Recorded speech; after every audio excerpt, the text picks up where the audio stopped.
think we'll begin. It is my great pleasure to do the introduction for Dr. Chiara Sumich today. Chiara did her PhD, as you all know, in our school, in our lab, and then ran off to the United States for and is now working in a consulting firm, basically. So she's gone outside of academia, but she just did tell me that she's kind of thinking it's nice to be back in academia where you get time to think. So that's a good thing. I was extolling the benefits of that.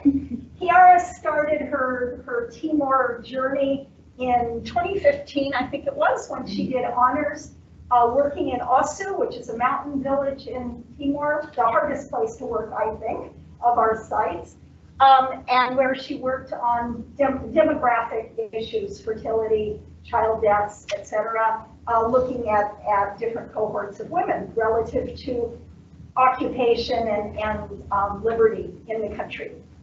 She then went on to do her PhD and did a very different project on social networks, and she's going to tell you about that, but just let me say that some of the comments that came back was the level of innovation in including an array of different resources and looking at how networks differed relative to the resources as well as across the communities. I think she'll talk to us a little bit about that today. So with no further ado, I'm going to turn it over to Chiara.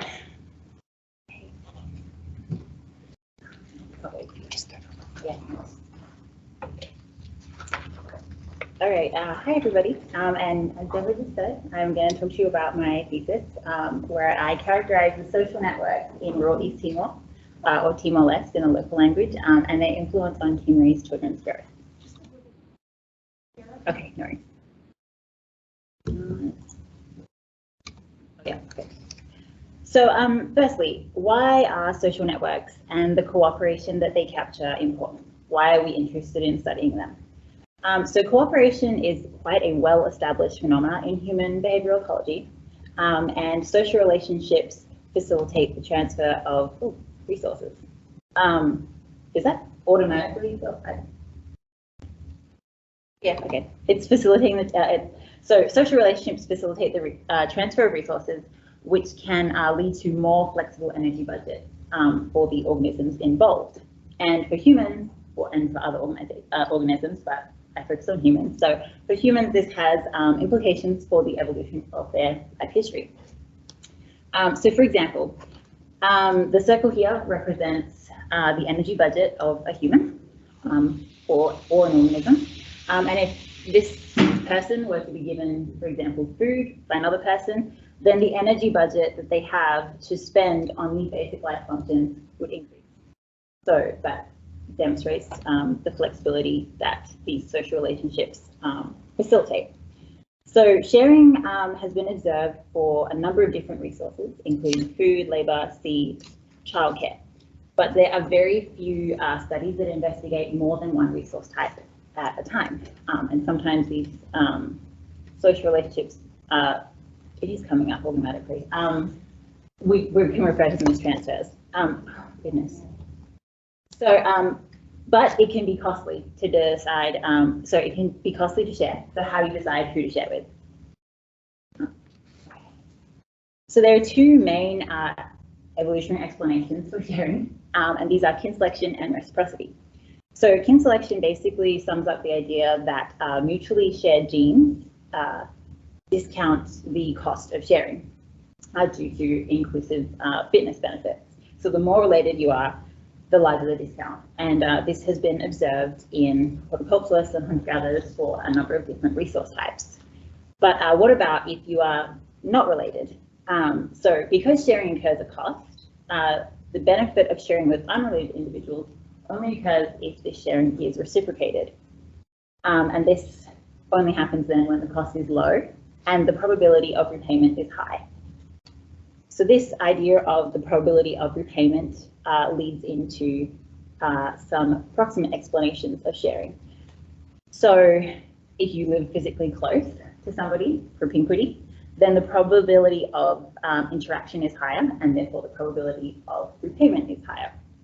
and this can impact whether you share with someone or not. And then additionally, literature shows that people share with people who need help. So these are not the only explanations of sharing, and they are not necessarily mutually exclusive. They can overlap. So how do we study this? How do we capture it? So social network analysis is used to study the connections between individuals and entities. And those transfers of resources, food, labor, whatever it is, could be considered social network data. In most cases of social network analysis, you have a complete network. So this is where every member, each of those dots, has been, in this case, interviewed or collected. But this means that you have a dependency between your data points if you're collecting data from both sides. A traditional network analysis will account for this dependency. But because the traditional network analysis is designed for a complete network, you actually require a complete network. You have to collect data from every single data point. And if you work in a small society, such as a hunter-gatherer society, that can be easy potentially. Or if you're looking at Facebook or Twitter, it's all automatically logged. So you have it all there. But that's not always the case. What if you work in a much bigger population? You have an incomplete network if you've only collected data from one person or from one side of the relationship. So in this case, we can use a personal network analysis approach. So we can interview this individual here. In the case of Timor, it was a household. And the ties or the alters can be considered attributes of that household. So then we can also collect information about the household, about the ties, and about the relationship between the two. Jalil and Pasquier used a PCA to identify network strategies for a labour market where they grouped some of those characteristics together. And I'll talk a little bit more about that later because that was the analysis approach that I took. So now that we've covered some theory, I'm going to give you a little bit of background on East Timor. So East Timor is a traditionally subsistence agricultural population. They have a history of occupation, conflict, and civil unrest, and they established independence in 2002. However, the majority of the rural poor are still farmers. There is poor access in rural areas to healthcare and sanitation, and child morbidity and mortality is high due to diarrheal disease and respiratory tract infections and parasites. Food security is poor, but there is food insecurity. So 42% live on less than $2 US a day. And there are also seasonal food shortages where crops are growing and the next lot of crops have not been harvested to be consumed. So as a result, child growth is poor and there's been little improvement despite a lot of interventions. So 46% of children under 5 years are stunted. So the Biological Anthropology Lab at UWA have been conducting longitudinal research in 2 rural communities in East Timor for the last 10 plus years. And most of you will know my supervisor, Deborah Judge, who set up this project and has worked with Kathy on this work in these 2 communities. So the 2 communities pictured here are Osu, which is pictured in the left-hand GPS map. And that is located in the central mountainous region of East Timor. So this bottom left-hand picture shows a picture of Osu. Nutabora is the right-hand side GPS map, and this is located on the southern coastal plains. And these center pictures here show you an idea of what Nutabora looks like. So each of these 2 rural communities have 4 sub-communities. So in Osu, Osu Villa is the village centre, and it is at the bottom of the GPS map. So it's the closest to the bottom of the mountain, has the most amenities. So it's got the clinic, it's got the largest marketplace, it's got the most schools. The other communities in Osu are up the mountain. So as you work up this GPS map, you're getting further up the mountain. Kauaiho is the furthest away. It's 400 meters above sea level and 7 kilometers away from Osu Villa. It has a small market and some schools, but it's quite isolated, particularly if you don't have motorized transport. You have to walk 7 k's up the mountain. In Nutabora, Umaboku is the largest, and it's the center here. It has the amenities, same as Osceola, the clinic, the marketplace, a lot of schools. The other communities come out almost like a star. So you've got Awatoan, MDG, Atekalaran. Awatoan is also quite a large community. It's got some amenities. The MDG village is the Millennium Development Goals Village. It was built in 2012 to 2013 and inhabited in 2014. And this is a picture of it here on the bottom right. So mostly younger families have moved into this community from surrounding households, and it is an artificially formed community. It has no land plot. Okay. So how do these conditions influence children's growth? So as I mentioned, there's been longitudinal study in Narrabri and Osu the last 10 plus years, 4 communities in each, and about 100 households in each. And I don't have it there, but approximately 600-700 children. So some household characteristics have been linked to children's growth in these communities, such as the salary, which has an impact on children's growth and improves it. But there are not many household characteristics. We know that people in East Timor rely on social relationships to cope with seasonal food shortages. Previous research has shown that. So households then may not represent the resources that are available to children, which was the unit of measurement that we were previously using before my PhD. So that leads us to the aims of my thesis. I had 2 main questions. How do resources move in rural Timor-Leste?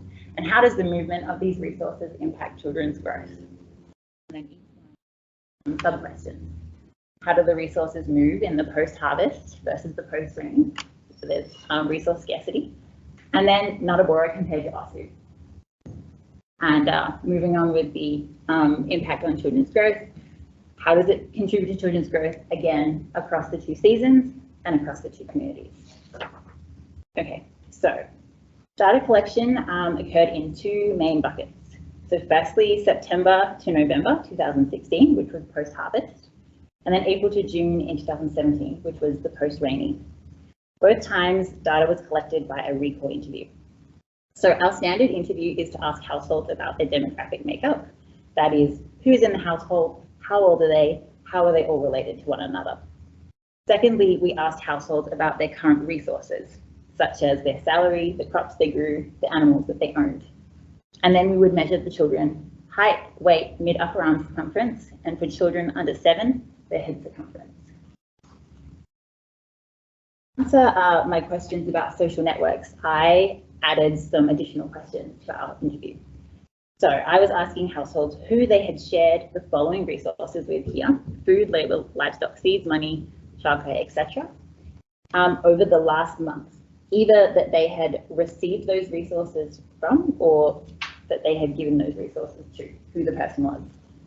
And then for each person that they mentioned, I asked them how they were related to them, or if they were not, what the age and sex of that person was, where they lived, whether they repaid that help, and whether that was the first sharing or there had been previous reciprocity between the 2. I will say as well, though, that the only resource type that I did not ask a monthly call for was fostering, because fostering occurs over a longer time period than that.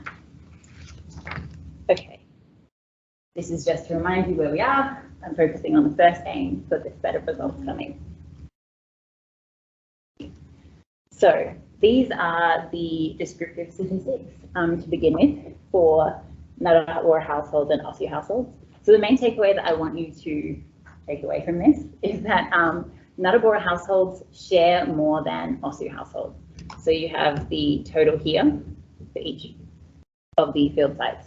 And also that households at this point, more or less give and take about the same amount. Okay, now I'm going to give you a little bit of methodological overview because, as Deborah said, I took rather an innovative approach to this. So, okay, we looked at resources and how they were shared in 3 steps. The first step was simply using descriptive statistics to reduce the number of variables because I had a lot of variables. So in this step, we removed fostering because, as I said, they occurred over a longer time period. So it could have been anywhere from a month to indefinitely. A child was completely adopted into a family. We also removed all the health-related sharing because there was very little variation among them. 80% of it was with the clinic or one of the clinics in the area. And then lastly, we removed other help because other help was a very small sample and also covered a collection of things that didn't really fit into anything else. So it was quite difficult to kind of capture what exactly that was.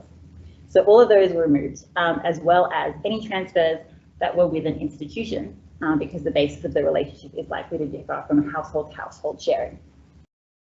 Secondly, we used a series of chi-squares to reduce the variables further. And this is where I mentioned Jalil and Pasquier earlier, who used PCAs to identify network strategies for labour markets.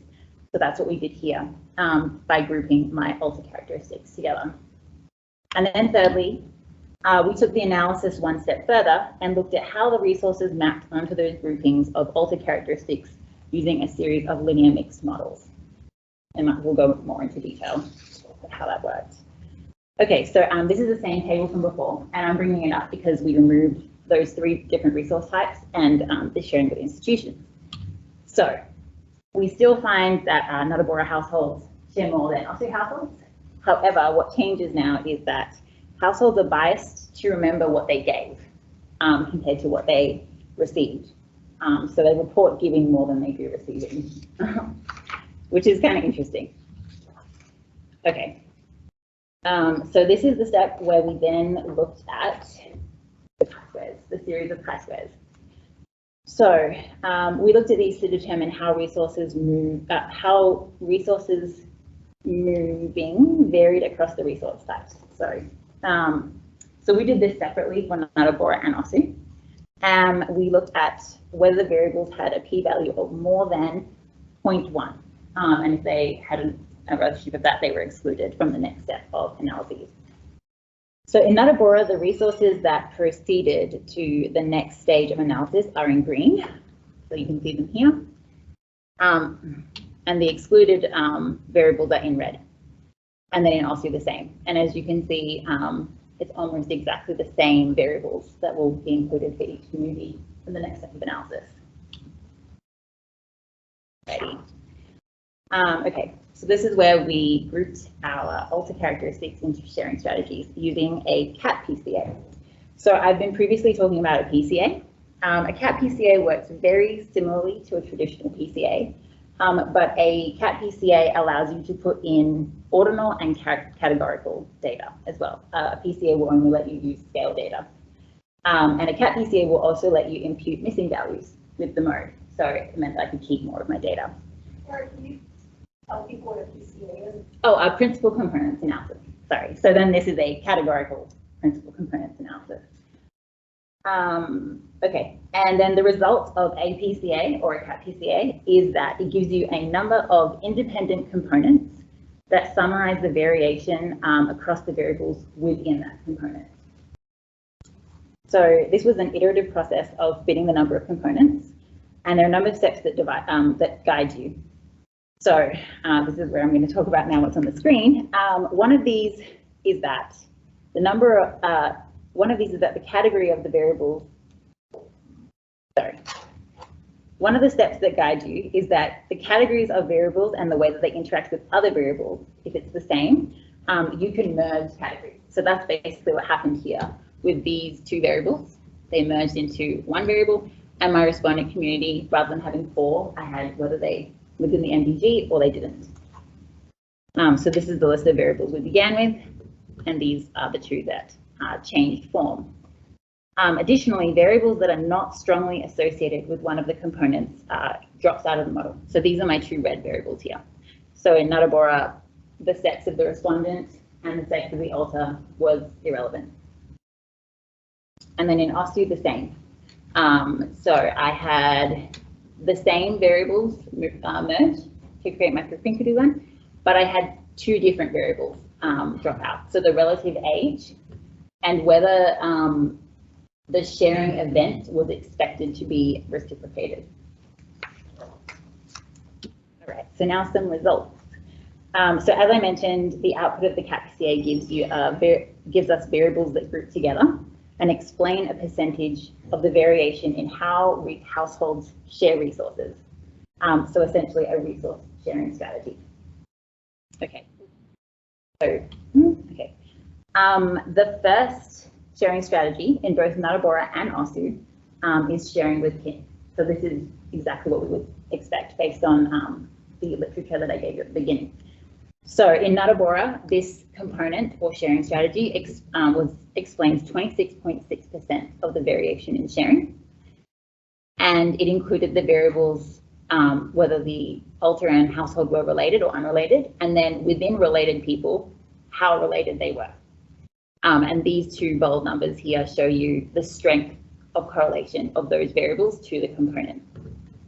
In Osu, the same. So kin was the first component, and 27% of the variation in sharing was explained by kin. And again, we have the two same variables associated with that component. This is where it varied a little bit. So in Natabora, our next component that explained the next most amount of variation in sharing was sharing with neighbours by reciprocity. So you share with people who live close by to you, and they share back. And this explained 20.3% of the variation, and these are the two variables that were in that component. In Osu, it was neighbours, but being isolated. So it included the households that lived in Kaiwaiho. They all shared with one another.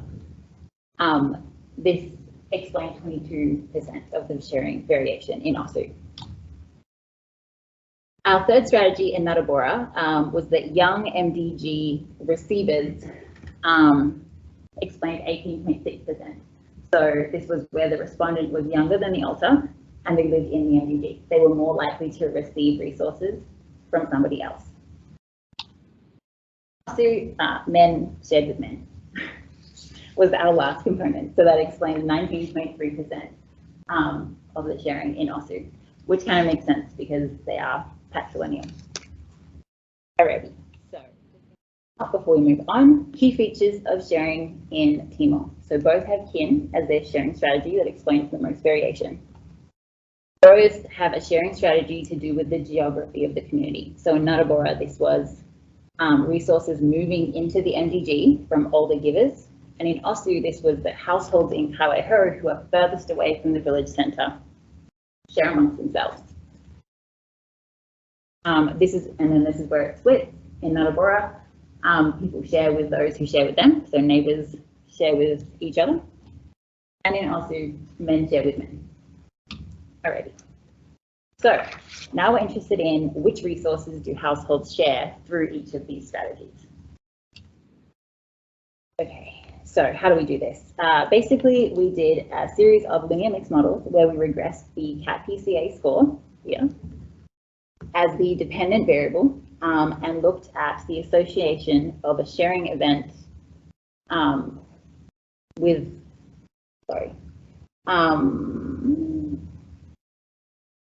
each sharing strategy onto the resource type. Yeah. So each of the CAT-PCA scores were modeled separately. So we had 3, one for kin, one for neighbours, one for young MDG receivers in each of our communities. And then our resource variable is a single variable, but it's got 7 different categories. And we included household identity as a random factor to account for the clustering of a sharing event within households. So, in Osu and Natabora, kin share money and childcare, but not land. So, as you can see here, we've got the estimated marginal mean. The estimated marginal mean of the CAT-PCA score is on the left-hand side of the graph, and then across the bottom, you have the resource type. So, variables that have a positive number are positively associated with that sharing strategy. So here, money is positively associated with kin, whereas land is negatively associated with kin. And then over here, you've also got childcare in Osu, and land access is negative. Also a little bit of labour. Okay, so there are my significances. But this does make sense with the ecology in Timor because money is a high value resource in Timor. It's hard to come by. There are not many salary jobs. Most people are agriculturalists. So you're not going to share high value resources with somebody who's unrelated to you in case they don't pay it back. In OSU, ethnographic interviews indicate that it's also rare to get help without having to pay for it. So only family members, for example, will help with the toss, via labour, without expecting pay. And even then, you have to take turns, and they will only help for a day or two. So that kind of explains why in OSU you have labour being shared amongst kin as well.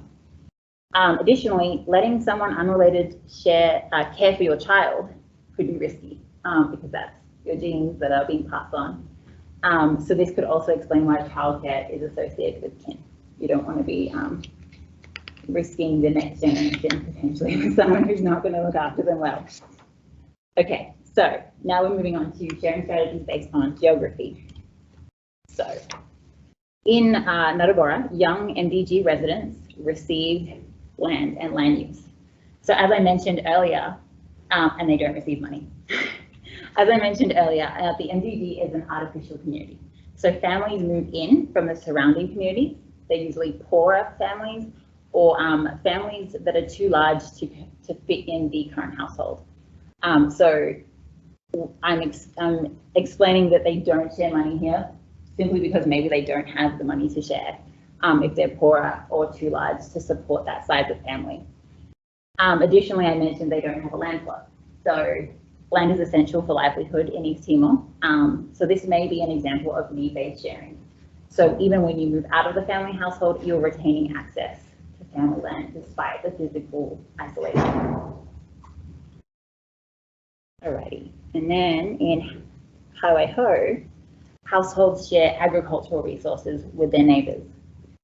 So as I also mentioned in the background, Kaiwaiho is the furthest from Osubilla. So there are no clinics, fewer salary jobs. There is a marketplace, but it is 7 k's away from Osubilla. So they share with each other. I'm explaining that they don't share animals with one another because animals are a traditional source of wealth in Timor. They're more involved in agricultural income in Kaiwaiho. So households share land because it's more relevant to their livelihood strategy.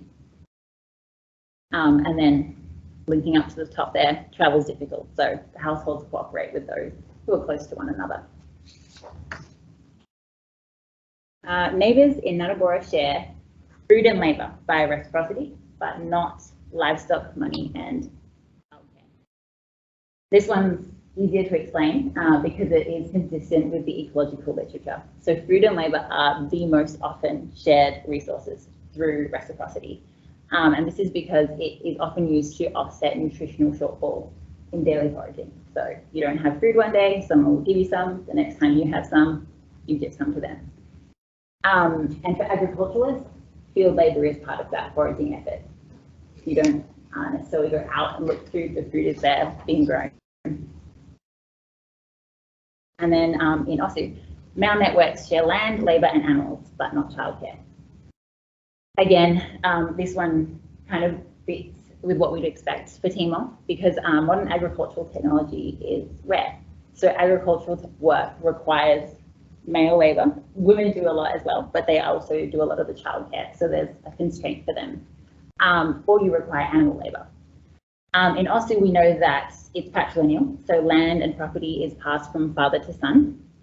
So they practice bride price, which usually involves money or animals moving between males of families. And then again, it fits with the evolutionary literature. Women do the majority of childcare. So men don't, and they tend to do more of the labour and land. Okay, now we're moving on to how these social networks impact children's growth. So I'm going to again go back to a little bit of literature. So the flexibility of an energy budget, which we talked about earlier, for a mother is transferred to the flexibility and energy budget that they spend on their children. So that's how we might expect those networks for the mother or the household to impact the children's growth. We know from the literature that it's very important for human mothers and many primate mothers with overlapping dependent offspring to have allocare or childcare from somebody else. It's quite ubiquitous. I'm sorry, this is jumping ahead of me. But yes, human mothers require help from others to successfully raise their children, and the most common allo mothers are grandmothers, particularly maternal grandmothers, siblings of the child, particularly female siblings, siblings of the mother, and then fathers. But unrelated individuals also provide a large amount of allocare. So allocare varies by ecology, and depending on the allocarer, the lineage, maternal versus paternal, there can be competing interests for the allocarer. So a network approach can cover many different possible allocarers. Many of the other studies focus on a particular group of allocarers or one particular allocarer. So here I'm trying to cover many things and outside of the household. All right. So just to remind you again, these are my aims, and here I'm focusing on question 2. Alrighty, so again, first a quick look at the methodological procedure. Here are all the variables that I collected in my interview. On the left-hand side in green, we have all the household characteristics. So the socio-demographic characteristics, the household resource characteristics, social networks, and the children's characteristics. Age, sex, not the measurements. On the right-hand side in blue, I have the 5 different children's growth measurements. So the first step, again, is to reduce the number of variables that we have, because we have a lot, and the statistical model can only take so many. So we ran bivariate analyses of all the different variables against children's growth. So every single one of these green variables will run against every single one of these blue variables. And if they had an association of less than 0.1, then they moved into the next step of analysis to the linear mixed models. If they didn't, they were excluded. I'm going to also make a note here that we did not include the head circumference and MUAC standards because they're only available up to age 5. So we only used height, weight, and BMI for the linear mixed models. Weight standards are only available up to age 10, so the BMI allows us to model some sort of weight variable up to age 18. So those were 3 that we did. And again, each of these will run separately in each community. So 6 models altogether. Okay. So now a little bit more on the statistical analysis. Because we already have an idea from previous research about which household characteristics and child characteristics had an influence on children's growth, the question we were interested in here is how the networks explain children's growth once we've controlled for the household characteristics. So we still had a lot of variables to include into the model, and so what we did was we split it up into 3 models. So 9 altogether, 3 models and 3 different child growth measures, 9, and then in each community. Okay, so the first model included all of the household characteristics.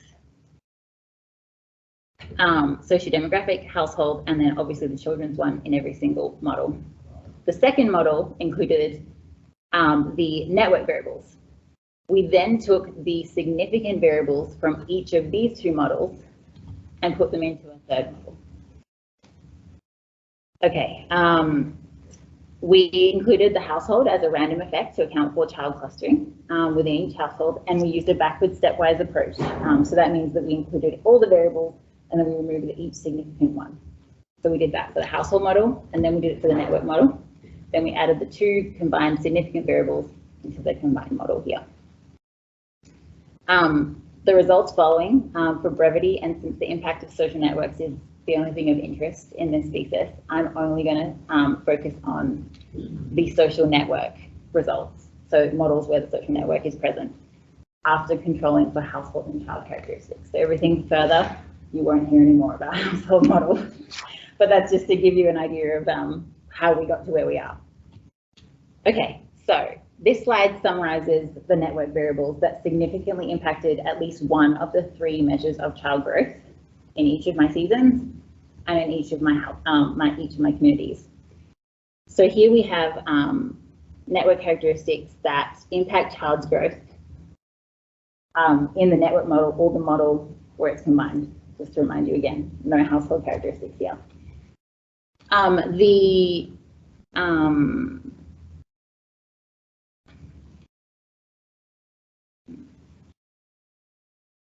Okay, so the variables that have an asterisk here. Sorry, yeah, okay. So the variables that have an asterisk here are the variables that are from the network-only model before the household characteristics have been controlled for, whereas the ones without one shows the results from the combined model. That's what I was trying to get at. Okay, so as you can see, in OSU, there are no social network variables that are significant after controlling for the household characteristics. So because they all have an asterisk here, this was all the variables in model 2. Once they got to model 3, where we included household variables, they were no longer significant. So that's what you're seeing here in OSU, and it's consistent across both of those seasons. However, in Natabora, we have social network variables that are significant after controlling for household characteristics, but only in the post-harvest season. So in the post-rain, we have nothing. In the post-harvest season, these are the variables that came out as significant. These are the variables that came out as significant, and the child growth measure that it was significant again in the post-harvest season. So over the next few slides, I'm going to talk through some of these results in more detail. This is just a summary. Okay, so the first result in Natabora, actually before I do that, I'm going to orientate you here. So this graph here is showing you children's growth. This is Z height, estimated marginal means, which means it's been controlled. It's controlling for all the variables other than the one we're looking at the variable we're looking at after controlling for all the other variables. So it's an estimated marginal mean on the left-hand side here. Across the top, you'll notice that it's 0. So children in Timor are under the standard for who Z height. So they're all negative. This variable that we're looking at here is the fostering network. So in these models, I did look at fostering. Okay. And the reference category is no fostering. So all the models that we look at from here, the 0, the none, whatever category is always the reference category. Okay, now we'll talk about the result. So fostering networks that excluded maternal kin were associated with poorer height, poorer Z height in Natabora. So the paternal fostering network here is lower than all the other fostering networks. Okay, this is kind of what we would expect from the ecological literature, because we know that paternal kin are less certain of their relationship to children, since women are the ones who actually bear the children, and unless obviously you have a pregnancy test, a paternity test, you won't know for sure that that's your child. So it is consistent in the ecological literature that paternal kin are less certain and therefore less likely potentially to invest in these social relationships. And this may result then in poor children's growth. Natabora is matrilineal, so it also could mean that the families who rely on paternal kin actually have no other families to rely on. So it could be one, the other, or a combination of the two. The next result in Natabora was that our fostering networks that exclude paternal kin are associated with better Z weight. So here we're looking at weight, not height. And again, this is pretty consistent with what we would expect from the literature. So maternal kin, we know, are beneficial to short-term child growth, weight, BMI, particularly maternal grandmothers. And then on top of that, there's kin selection. So maternal kin are more certain of their relationship, therefore they're more likely to invest, and then you have a kin selection benefit there of inclusive fitness. Lastly, for the fostering results anyway, fostering networks that included both maternal and paternal kin are associated with better ZBMI. And this makes sense because BMI is a composite measure. So I just showed you results that said Paternal fostering network decreases Z height, so you're shorter. Maternal fostering network increases Z weight, so the Z BMI is potentially artificially inflated because here we're looking at the fostering networks that have maternal and paternal kin involved. Now we're moving on to the other help network, which was a little bit difficult to tease out because the other help category included information. It was an open category for households to list anything that we hadn't previously mentioned. It included building houses and it included transport. So the presence of an other help network in Nuttawbora was associated with better Z BMI.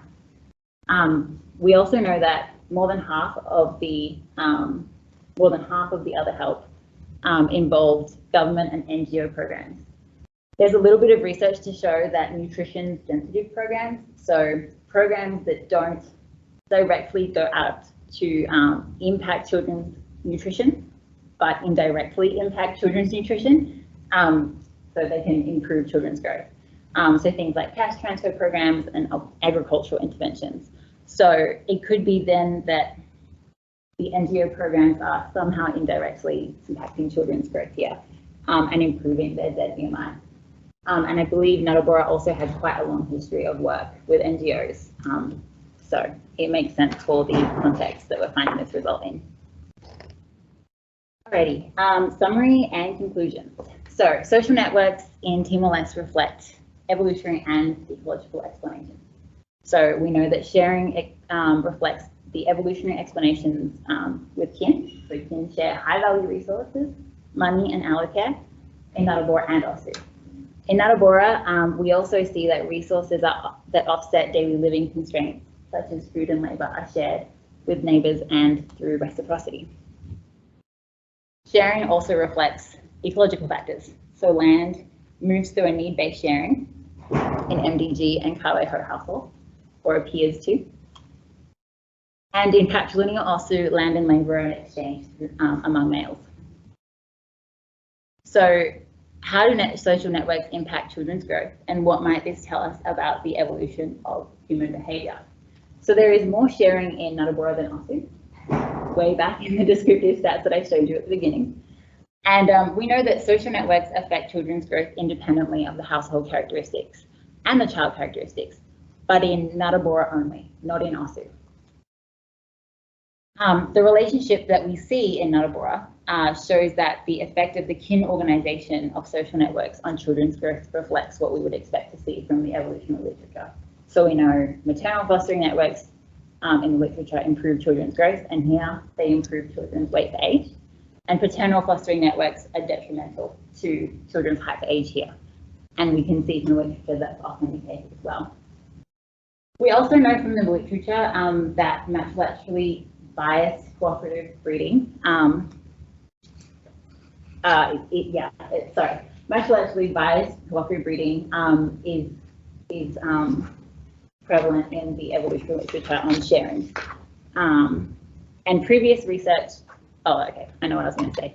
So maternal fostering networks and paternal fostering networks, these results show and reflect what we see in literature where cooperative breeding networks are matrilaterally biased. And previous research in Osu and Nuttawbora. So we know from previous research that women in Nuttawbora have lower fertility than in Osu. The children grow better in Nuttawbora than in Osu, and we also know that child mortality is lower in Nuttawbora than Osu. So all of these results together suggest that matrilineal social networks, as we see in Nuttawbora, may indicate a community level risk pooling that potentially increase community resilience and therefore translate to better child growth compared to Osu. And that's it. So my acknowledgements, Biological Anthropology Lab here, the School of Human Sciences, obviously my two supervisors, and then in Timor, the Ministry of Health, Domingos de Oliveira, who taught me Tetuan, our research assistants, and the families in Nuttawbora and Osu who worked with us and helped us while we did our field work. Questions?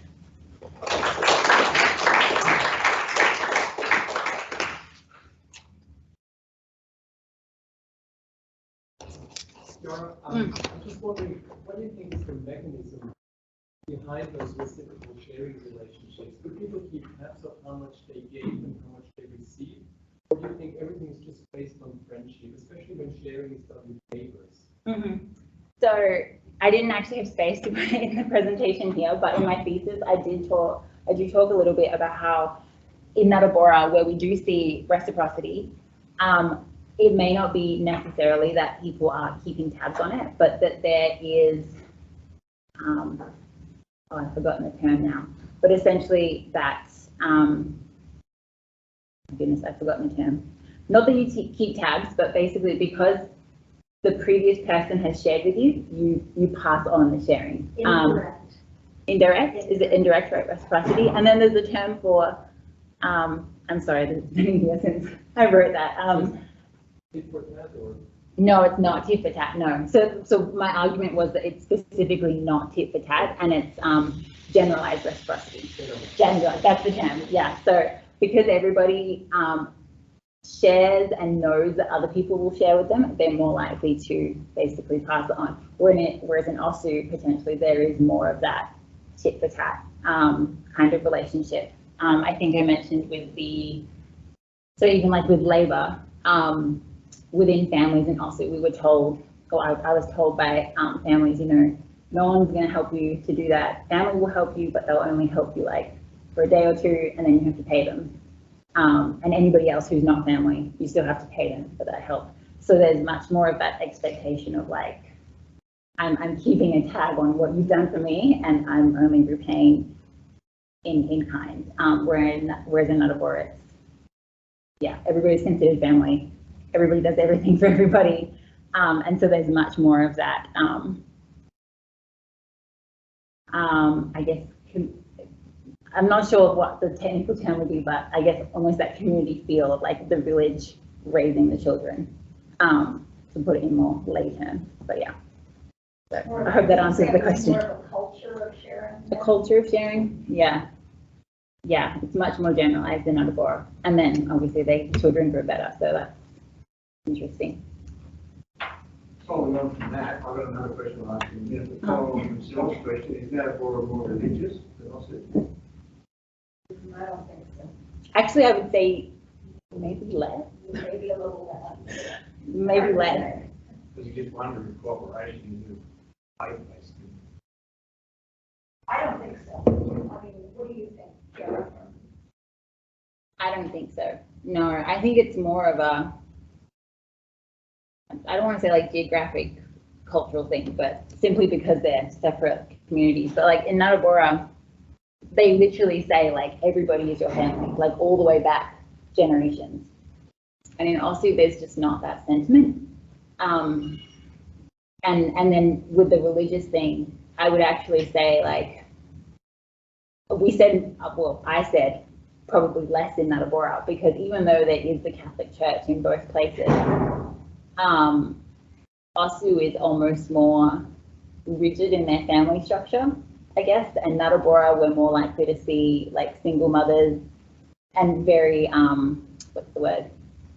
Is it horizontal families? Joint families. Yeah, so I would almost say less, at least like less strictly religious in Natabora compared to OSU.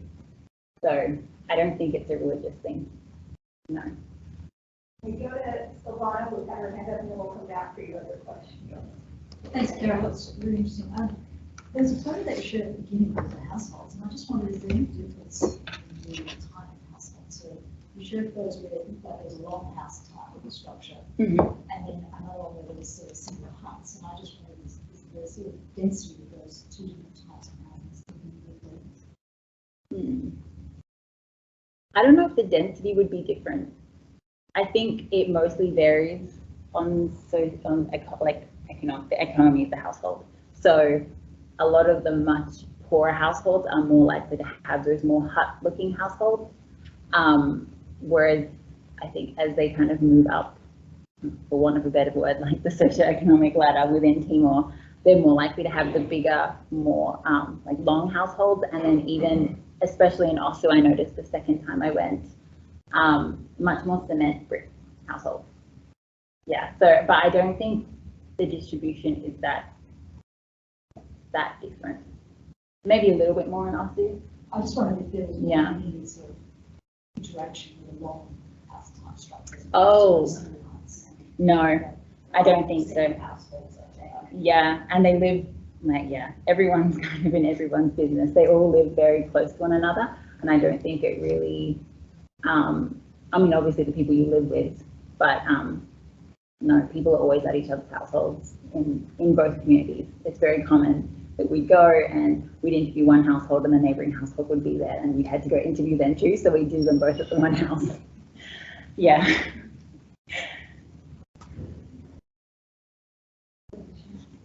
Chiara, I suppose the first thing we all should have said was congratulations. Thanks.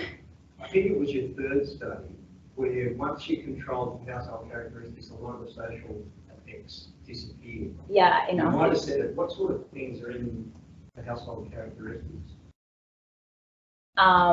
So for the household characteristics that we collected, we look at who's in the household, how they're all related to one another, what kind of resources the household has. So salaries, pensions, crops that they grow. We look at some sanitary, like sanitation variables, so like whether they have a toilet, how much land they have. Yeah. But which ones were significant? Oh, Well, my question there is whether the social network could be influenced by the household characteristics and vice versa. yes, I think we did say that actually.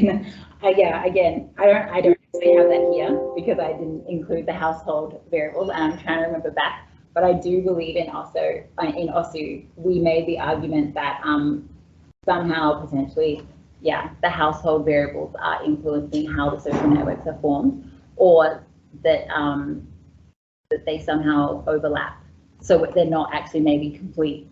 I think one of the things though, Chiara, one of the things that's important is that the most consistent things that influence children, so they're actually child characteristics. Mm. How old are they, whether they're a girl or a boy, Yeah. and what was the other one? Those are the two, and they're fostered. Yeah. If they live in a fostering household or not, Yeah. those are the three that are the most consistent, others fall in and out. If they're fostered by a female, they're fostered by a guy. But I suppose Yeah. evolutionarily there, if they're fostered by a bloke, if the alternative is that they're in the ground, then it's still good because they're not grown as well. There's a lot in the ground that we don't measure, so Yeah. that's- I am also thinking now, I'm pretty sure in OSU, we had the salary come out as a really strong variable this time around. And so, yeah, there is literature to show that like, as you become wealthier, particularly in those more horticultural or hunter-gatherer or agricultural societies, they're less likely to share because if they have more wealth, they actually end up being the household that gives everything, if that makes sense. It ends up being more of a burden to share rather than a benefit that covers your own deficit. So I'm just thinking, if salary came out that strongly in OSU this time around, potentially that could have an impact on whether households were sharing as much or not, or whether it actually, had a benefit or not. Does that make sense? Gavin person. Let's start by saying congratulations. Thank you. Following the Shade's comment, being a father, it's a bit concerning that the paternal care is detrimental. Well, paternal fostering. So actually, it's not the father. It's like if the child is fostered in or out through the paternal side of the family, if that makes sense. So it's not actually like that the father is like detrimental to their own children. It's that so if a child came in, it was the father's sister or the father's cousin's child who came in, or if a child went out, it was like the father's cousin who took the child. Although we wouldn't be able to measure those, so it would be children coming in. Because it's not the dads. Yeah. I'll change the question. Gaps don't make any difference, so. Actually, yeah, I think we had previously looked at that, but not detrimental. Yeah. My other question then, if I can, just Mhm. obviously you looked at rainy season and harvest season Mhm. for 1 year. How representative was that? Climate change issues at the moment and things are changing quite a lot. The seasons that you looked at, were they similar to what you expect or wasn't it? I'm remembering back now. Sorry, I'm remembering back now because this, yeah, like a year ago. But I know that we did talk about the El Nino. It's the El Nino, right? That was worse, I believe, the year prior to me doing the first set of field work. So potentially there's that impact there. Yeah. But I don't think it was in the years that I actually did the measurements. I think it was You look over the previous, yeah. years and see how variation in those seasons. Mhm. Generally, we find though, yeah, obviously like the child growth is worse in the scarce season, yeah. You would share an increase in harsher times. There's less to share. They actually did, yeah. In this, I don't have that result in here, but they did actually increase. Although the impact on children's growth. So there was more sharing in the post-rainy, but the impact on children's growth was absent. So I think the argument we were making was that, in my, not here, in my thesis, was that potentially it's just maintaining, if that makes sense, rather than improving their growth. It means that it's not getting any worse than it could have been. Yeah, I'm wondering, were households more likely to engage in reciprocal sharing relationships with households that had complementary food resources, or did you not specifically look at the food resources that were exchanged between No. households? I didn't look. So there were households that told us specifically what they shared food-wise, but we didn't include it in the analysis. Not this time around. It was too much information, and we were like Deborah said, it was a rather innovative approach because for a while there I didn't even think that I could analyze the data that I had. So yeah, we were trying to cut down on as many variables as possible to try and pull out something useful. So we didn't look at exactly what food this time, but potentially that's something we could look at in the future. Yeah. In a couple of years, we'll come back and talk about that. Following on. Any other questions? Oh yeah. We had. Oh, yeah. You mentioned that OSU was a lot more male-oriented and there was a lot of male-to-male sharing. Mm-hmm. I was wondering, did the male children receive sort of better foster care and better quality of other care? I think we actually find that male children grow worse than female children. That wasn't the focus of my thesis, but I'm remembering reading Phoebe's research and previous research we've done. Boys grow worse than girls. Yeah. So no, no, there's no benefit from males sharing with males in OSU on boys' growth. Yeah, go on. Yeah, another question. You mentioned that in Notabora there was lower fertility in women than in OSU. I was wondering why that is, and because in Notabora they have more sharing and I think they're more resilient of. Yeah, so I think it's got, well, personally, I mean, Deborah, let me know what you think as well, but I think it's got a little bit to do with Indonesian occupation there, because I think OSU was much more resistant to the Indonesian occupation. There was a lot more guerrilla warfare in the mountains, and people actually abandoned the village, well, not everybody, but a lot of people left the villages and went to live in the forest. Whereas Notabora is actually a, what's the word? The people there were moved down from the mountains by the Indonesian regime and settled there. And the Indonesian occupation was what brought in a lot of the modern contraceptive technology. So I think there's a lot more uptake of that in Notabora than there is in OSU.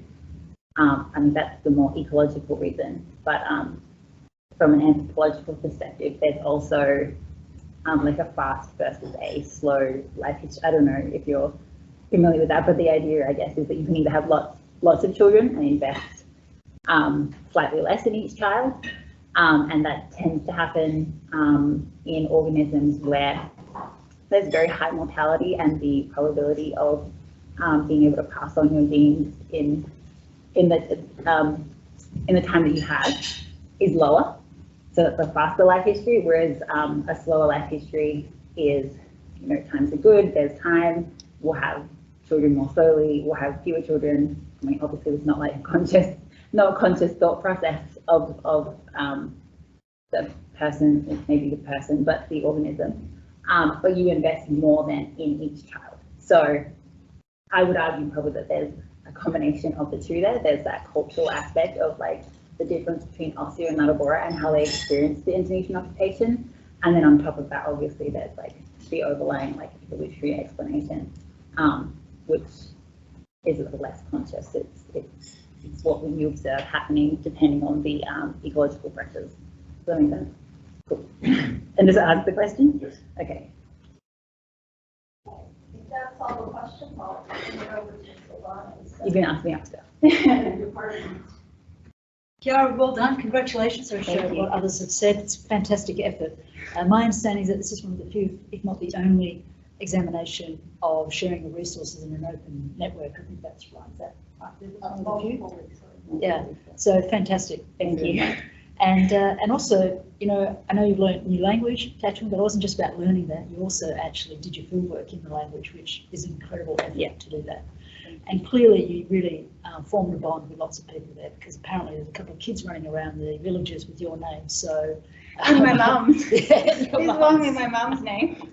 so clearly you've made a big impact on that. So well done, congratulations. Thank you. And as a small token, Oh, thank this is you. from the school. The So school. well done. Thank you so much.